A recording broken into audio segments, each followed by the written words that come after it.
मैंने आपसे झूठ कहा था। हम होटल वाले वाकये के बाद मिले थे, बल्कि लैला की गुमशुदगी से 2 ही दिन पहले। तो उसकी माँ तुम्हें बचाने की कोशिश क्यों कर रही है?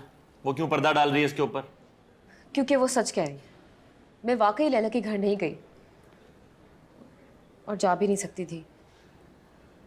मैं और लैला हम पार्क में मिले थे। गोली लाओ। सर। जी सर। अरे सर दर्द की गोली लाओ। सर।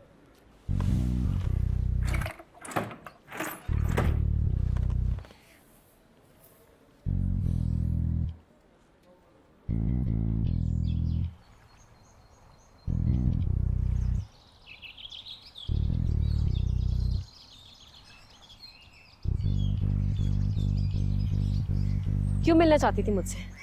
देखने के लिए कि मेरे बाबा ने मेरे मार मार के क्या हाल कर दिया है? सबा, तुम्हें ना मेरी बात सुननी होगी। मैं तुम्हारे आगे हाथ जोड़ लूंगी, मैं ना तुम्हारे आगे पैर भी पड़ लूंगी, लेकिन अपनी बात के बगैर नहीं जाऊंगी यहाँ से। मगर क्यों और किस लिए? हाँ, तुम्हारा और मेरा रिश्ता ही क्या है अब? कितना एतबार करती थी ना मैं तुम पे, सगी बहनों से ज्यादा समझती थी मैं तुम्हें। क्या तुम मेरा राज राज नहीं रख सकती थी? सबा, मैंने कोशिश बहुत की थी, मगर मैं मजबूर हो गई। मजबूर? अपनी खुदगर्जी को ना मजबूरी का नाम मत दो लैला। तुमने जो कुछ किया है अपने ही फायदे के लिए किया है। मेरा फायदा? मेरा तो उल्टा नुकसान हुआ है सबा। इस चक्कर में मेरी नौकरी चली गई। तो तुम्हें क्या लगता था कि तुम फैक्ट्री के मालिक से चक्कर चलाओगी, उसकी बेटी से दोस्ती रखोगी, पहले निकाह में साथ देने का ढोंग रचाओगी और फिर मुखबरी करके इस शादी को खत्म कर दोगी और तुम्हारी नौकरी बची रहेगी? शादी खत्म हो गई? हाँ, शादी खत्म हो गई है। मार मार कर हर्षद खराब कर दिया था बाबा ने केस का। से जबरदस्ती तलाकनामा पर साइन भी करवाया और फिर उसे मजबूर कर दिया कि वो शहर छोड़कर चला जाए। अब शायद हम एक दूसरे को कभी भी ना देख सके, कभी भी ना मिल सके, सिर्फ तुम्हारी खुदगर्जी की वजह से। लैला, यकीन जानो सबा, तुम गलत समझ रही हो। तुम्हारे बाबा और मेरे दरमियान ऐसा कुछ नहीं है जैसा तुम सोच रही हो। ओह फॉर गॉड सेक, बस कर दो झूठ बोलना। एक एक बात की गवाह हूं मैं। तुम मेरे बाबा पर डोरे डालती थी, अच्छी तरह पता है मुझे, और अब वो कर रही हो। देखो, तुम्हारे लिए बेहतर है कि अब कभी मेरे सामने मत आओ, वरना कसम खुदा की तुम्हारी शक्ल दोबारा देखूंगी ना तो बदला लेने पर मजबूर हो जाऊंगी मैं। समझ आ रही है तुम्हें? सबा,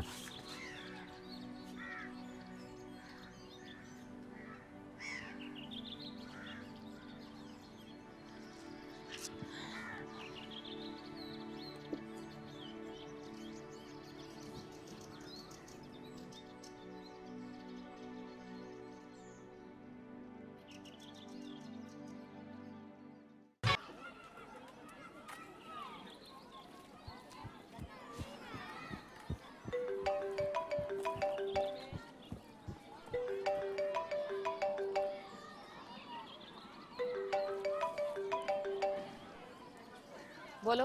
बोलो। सबा, मैं कसम से मजबूर थी। मैंने तुम्हें बताया तो था कि उस खबीस ने मेरी ज़िंदगी अजाब कर रखी थी यार। पता है, मेरी माँ ने ना 2 सोने के कंगन बनाए थे मेरी शादी के लिए। मैंने तो सोचा मैं उनको भी चुरा के ना उसको बेच के उस खबीस का मुंह बंद करा दूं, लेकिन पता नहीं हौसला नहीं हो सका। मैंने सोचा पता नहीं कितनी मेहनत करके मेरी माँ ने बचतें करके मेरे लिए वो कंगन बनाए थे। इसलिए तुमने मेरा राज भेज दिया? हाँ, ये करने का हौसला था तुम में? सबा, देखो, ठंडे दिमाग से सोचो। ये बात पूरी जिंदगी तो खुफिया नहीं रहनी थी ना, और तुमने और कैस ने यही तो इरादा किया था कि निकाह के बाद बता देंगे। हाँ, लेकिन हम इस बात के लिए मुनासिब वक्त का इंतजार कर रहे थे और तुम भी अच्छी तरह से जानती थी ये बात। वक्त से पहले बताकर तो तुमने मुझे और कैस को जिंदगी भर के लिए जुदा कर दिया है। सबा, ये राज मैंने खोला या तुम बताती? होना तुम्हारे साथ यही था, तुम्हारे बाबा ने यही करना था, अब सारा इल्ज़ाम तो तुम मुझे नहीं दे सकती। वाह, बहुत अच्छे लैला, तुम मेरे साथ इतना कुछ करो और मैं तुम्हें इल्जाम भी नहीं दे सकती। सबा, मैं मजबूर थी, मैं तुम्हें बता चुकी हूँ। मेरे पास कोई और रास्ता नहीं था, मैं खुदकुशी ही कर सकती थी बस। उनसे मिले पैसों से मैंने अपनी ज़िंदगी बचाई, उस खबीस का मुंह बंद किया, तो मैं मजबूर हो सकती हूँ, खुद गर्ज हो सकती हूँ, लेकिन मैंने धोखा नहीं दिया। मुझे पता था कि वो सच कह रही है। वो वाकई मुश्किल वक्त में थी। उसके सामने सिर्फ दो ही रास्ते थे, या तो वो खुदकुशी कर लेती या फिर मुझे धोखा देके मेरे बाबा से पैसे लेके उस ब्लैकमेलर के मुंह पे मार लेती। और उसने वही किया। उसने सिर्फ अपना ही सोचा। मैंने उसे माफ तो कर दिया है, लेकिन उससे दोस्ती का ताल्लुक हमेशा हमेशा के लिए खत्म कर दिया। लेकिन माफ कर दिया उसे। तुम अगर 10 बार भी बोलोगी ना कि तुमने उसे माफ कर दिया, तभी तुम शक के दायरे से बाहर नहीं जा सकते। सर, मैं और क्या करूं? कहां से सबूत लाऊं मैं? लैला और मेरे बीच जो बातें हुई, उसकी रिकॉर्डिंग तो नहीं है ना मेरे पास। लेकिन उस ब्लैकमेलर का कोई तो रिकॉर्ड होगा।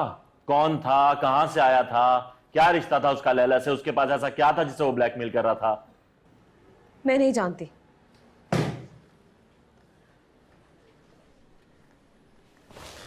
जब वो तुम्हें कई बार बता चुकी थी कि कोई उसे ब्लैकमेल कर रहा है, तो तुम उसकी बेस्ट फ्रेंड थी। ये कैसे हो सकता है कि तुमने ना पूछा हो कि वो कौन है? औरतें तो बाल की खाल निकालती हैं। मैं तो खुद उन दिनों अपने जाती मसले में फंसी हुई थी। मुझे कुछ नहीं मालूम सर, मेरा यकीन करें। कुछ तो कहा होगा उसने, किसी का नाम लिया होगा, कोई एक्स बॉयफ्रेंड, मंगेतर, कोई तो होगा वो। नहीं नहीं, बॉयफ्रेंड या मंगेतर नहीं था। कम से कम जितने लोगों को मैं जानती हूँ उनमें से तो कोई नहीं था, वरना वो हवाला जरूर देती मुझे। कोई कोई अनजान शख्स था जिससे उसका ताल्लुक था, मेरे इल्म में नहीं था। आपके इल्म में नहीं है? शाइस्ता, उल्टा लटकाएं इनको, जैसे इनके बाप को लटकाया था। नहीं, फिर ये बोलेगी तोते की तरह। छोड़ दो मुझे सर, मैं सच बता रही हूँ, मुझे कहीं लेके जाओ। छोड़ दे, जाए। सच सच एक एक तफसील बताओ मुझे। समझ नहीं आ रहा अब क्या करूं। हो सकता है वो सिर्फ तुम्हें डरा रहा हो। कैसे ना डरूं सबा, उसके पास इतनी ढेरों वीडियोस, इतनी तस्वीरें हैं मेरी, और मुंह फाड़ के पैसे मांग रहा है वो। तो तुम भी एक काम करो, वो तुम्हें डरा रहा है ना, तुम उसे डराओ। धमकी दो उसे कि तुम उसकी रिपोर्ट करवा दोगे पुलिस में। उसे पता है मैं किस घर से हूँ, एक अरसे से जानता है मुझे। उसे ये भी पता है कि मेरे बाप की ना कोई इतनी पहुँच नहीं है, नहीं आएगा वो मेरी धमकी में। लैला, तुम मेरी बात मानो, काशिफ से जिक्र कर लो इस बारे में। तुम्हारा कज़न है, तुम्हारी इज्जत समझो उसकी खानदान की इज्जत। उसे नहीं कुछ बता सकती मैं, उसका और मेरा ताल्लुक अब वैसा नहीं रहा है। तो तुमने ये बात मुझे पहले क्यों नहीं बताई? क्या बताती तुम्हें पहले, तुम खुद अपनी इतनी मुश्किलों में फंसी हुई हो, और मैं ना फिलहाल सिर्फ इस मुश्किल से छुटकारा चाहती हूँ। मैं उस खबीस के हाथों ब्लैकमेल नहीं हो सकती। मगर उन पिक्चर्स और वीडियोस में ऐसा क्या है जो तुम इतना परेशान हो रही हो? और वो आखिर है कौन जिसके हाथ ये इतनी आसानी से सब कुछ रख गया?